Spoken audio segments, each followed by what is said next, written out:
Okay, picture this. You get to work, it's early. You think you're the first one there. But something is kind of weird. It kind of looks like someone broke a window with a brick. And then you notice that someone made themselves a hamburger. But you closed last night, so you know it was clean. And then you wander into the manager's office and notice a really big problem. The safe is gone. Hi, hello, and welcome to another episode of True Crime Culinary, the show where we look at food history hiding inside true crimes. I'm your host, Leah, and I hope you had a wonderful weekend. I went camping, something I do once per year, with a big group where we ate lots of food and hung out by a lake. My dog survived the heat and also stand-up paddleboarding. I'm not a huge sup fan, but it was nice having people to escort me while I swam in the lake. So that was a bonus. I also got some family time, which is always my fave. And the whole time I was thinking, okay, there's a grill, and I just did the charcoal episode, so I did a little bit of barbecue research. And then I remembered chatting with my nail artiste a couple weeks ago about her kids, and she was like, they love burgers. I have to figure out how to make them.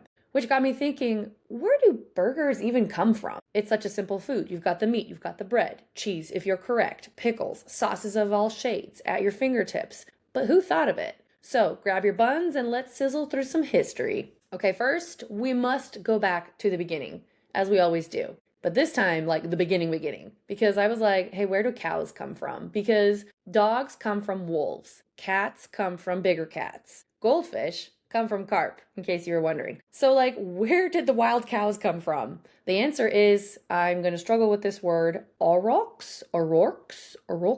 Essentially really big oxen that are from the wild. But in like Europa and I think like Mesopotamia, like the Fertile Crescent many a year ago. And then they were bred to be somewhat nicer and nicer. Thus we have cows. However, cows, not endemic, native to the Americas. Who doth brought them? Yeah, it's European colonizers. They strike again.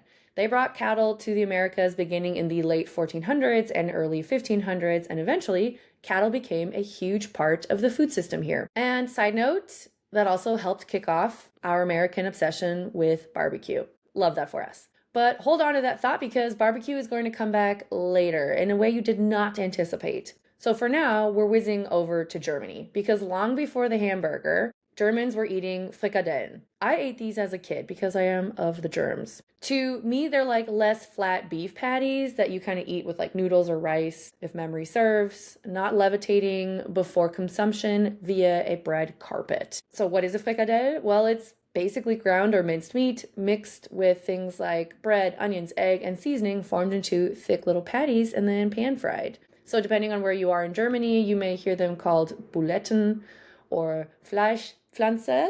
I've never heard that, so I hope I pronounced it correctly. Fleischküchle, or one of many other names. Buletten and Frikadellen are kind of like soda and pop. Same, just different regional names. Humans spent thousands of years learning how to butcher animals into specific cuts, and then they're like, this is the rib, this is the loin, this is the shoulder. And then someone was like, cool, now we're going to grind it up because it solves a lot of problems. You can eat smaller pieces, you can combine tougher bits, you can use up old bread and other ingredients, and also you can shape it. So as German immigrants came to the United States in large numbers during the 1800s, chopped and minced beef dishes became increasingly familiar here in the US. Well, in the land that became the US. And that's where we start seeing something called the Hamburg steak. Now, the Hamburg steak was not a hamburger. There was no bun.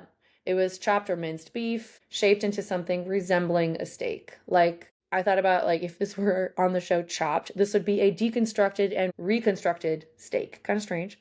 The name was associated with Hamburg or Hamburg, Germany, and by the late 1800s, versions of the Hamburg steak were appearing on American menus. And this timing matters because meat processing was changing. Mechanical meat grinders were becoming more available, so instead of someone standing there aggressively chopping beef with a knife until they cursed their ancestors, a machine could force meat through small holes and create consistent ground product. And that also makes chopped beef easier to produce. It also means scraps and less expensive cuts can be transformed into something people actually want to eat. Because cattle ranching expanded and railroads helped move animals and meat and refrigerated transportation improved, we had things like cities grow, workers need inexpensive food, and thus Hamburg steak fits perfectly into this world.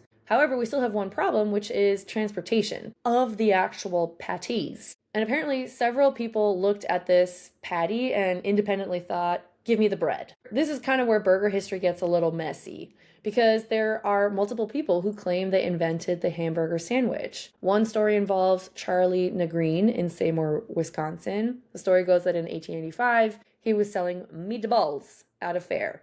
But meatballs aren't exactly ideal fair food unless they're kind of like held by something or within something. So Negreen supposedly flattened the meat and put the meat patties between bread so customers could walk around eating it. Then there are the Menches, cute brothers. Frank and Charles Menches claimed they were selling sausage sandwiches at a fair in Hamburg, New York. I did not know there was a Hamburg, New York. Also in 1885. According to their story, they ran out of pork. Their butcher offered beef instead. They seasoned the beef, served it as a sandwich, and named it after Hamburg. Then there's the Louis Lassen of Louis Lunch in New Haven, Connecticut. Their story says that in 1800, a customer wanting something he could eat on the run inspired taking ground steak trimmings, cooking them, and putting the meat between pieces of toast. And the Library of Congress has even recognized Louis's lunch in connection with the first Hamburg sandwich. So who actually invented the burger? We may never know. So spooky. This is one of those food histories where several people may have just arrived at the same great idea at the same time. Cities and factories were on the rise after all. Everyone loves a fair, and workers had limited breaks. And the Hamburg steak was already a thing. So putting meat between bread is not exactly nuclear physics, it's just carbohydrates. Problem solved. Now, by the early 1900s, like I said, hamburgers kind of existed.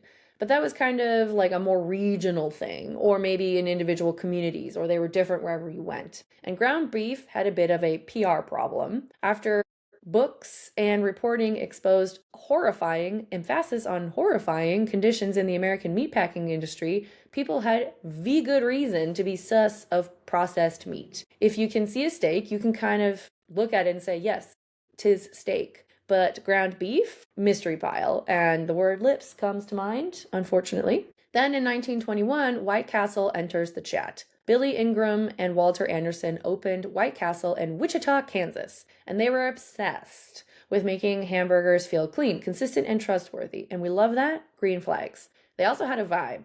The buildings were white. The interiors were designed to look and be, hopefully, sanitary. Employees wore clean uniforms, customers could see food being prepared, even the name White Castle sounds less like a restaurant and more like somewhere sterile. Their burgers were small, cheap, and standardized, and you knew what you were getting. It's like the OG Starbucks. While White Castle helped prove that hamburgers could work as a chain. They had the same process for each burger, so everyone had the same experience. But then two brothers in California looked at the restaurant business and took the whole idea of efficiency even further. Richard and Maurice McDonald did not originally dream of becoming kings of burgers. See what I did there? Instead, Dick and Mac McDonald moved to California hoping to get into what? You guessed it, the movie business. They worked around the film industry and eventually operated a movie theater, but their aspirations to dominate the world, one darkened room at a time, didn't pan out. Then the family moved into food. So in the late 1930s, they were involved with a small food stand called the Airdrome near an airport in Monrovia, California. Eventually, the building itself, literally the building, was moved to San Bernardino. Kind of amazing. You're like, we want to move the restaurant. Get the truck. Anyway, now in San Bernardino, Dick and Mac expanded the business into McDonald's famous barbecue, right? Not a burger joint. It was a barbecue joint, which is kind of interesting. It was a proper drive-in. You've got car hops, menu, sandwiches, BBQ, whole drive-in experience, and the restaurant was very successful. But the brothers noticed that the majority of the sales were coming from the hamburgers, fries, and shakes, simplest stuff on their menu. So in 1948, they actually closed a very successful restaurant. They looked at the whole system and asked, why does this take so long? And then they opened McDonald's. So they stripped down the menu. They got rid of car hops. They switched to self-service windows. They used disposable packaging instead of plates and silverware. And inside the kitchen, they broke food preparation into tiny, repetitive jobs. And this was called the Speedee Service System. Like, it was literally called that. The clue is in the name. It's basically an operating system for humans. So instead of one cook taking an order and making the whole meal, one person grills the patties, then passes it off to the person with the buns. Then someone adds the ketchup and the mustard, etc. And everything kind of just repeats on an assembly line. The brothers even experimented with the physical layout of the kitchen. They kind of mapped out where people go. Well, if someone's walking back and forth 20 times to get the onions, move the onions closer to the person. So that also standardized the burger and the topping, and they prepared food so it could be ready almost immediately when customers ordered. And if you wanted customization, you could wait, because the entire point was that the standard burger moved through the system quickly. Now, suddenly the burger wasn't just cheap, it was ready instantly, almost. And that distinction changed fast food. Once the restaurant system was working, Dick and Mac started thinking about expansion. They worked with an architect, Stanley Meston, on a new restaurant design. The building was red and white, highly visible, and Dick reportedly pushed for large yellow arches. The arches weren't originally one giant M, they were physical arches on the building. But the point was visibility. You could see the restaurant from the road, which matters a lot now that there are cars and people are driving around. And remember, children, they see things, they yell for it, they're very convincing. And now you have a system where people want to go to a restaurant, they know what they're going to get it fast. Again, the children in the back, they're screaming, or they're very happy, who knows? And you get a satisfying meal. Now, in 1953, a restaurant called Burger King opened in Jacksonville, Florida. And yes, it was inspired by McDee's. But Burger King centered its cooking system around a machine called the Instabroiler. The idea was very similar. The burgers are the product, and the Instabroiler was supposed to kind of cook burgers quickly and predictably. James McLaramore and David Edgerton became involved with the company in Miami.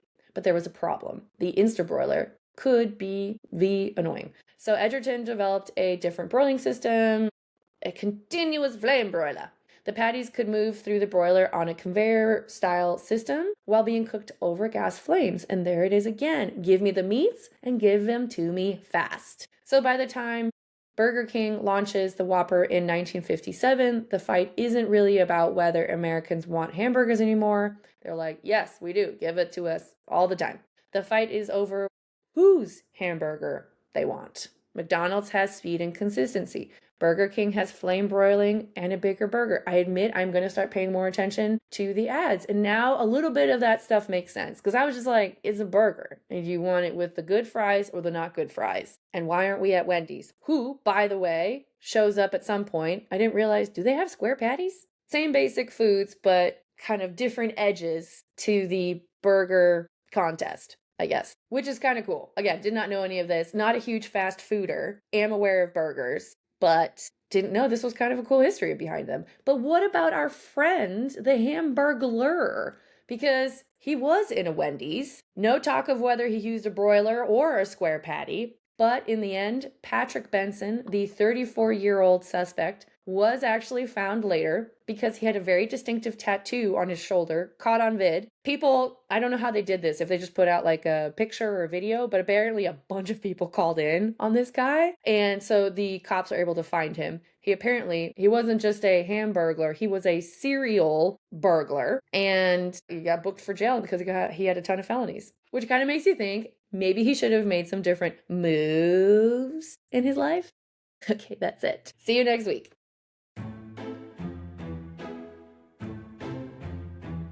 Until next time, stay curious and be careful what's in your cup. Check out our show notes for sources, hit that subscribe button, rate and review the podcast anywhere you listen.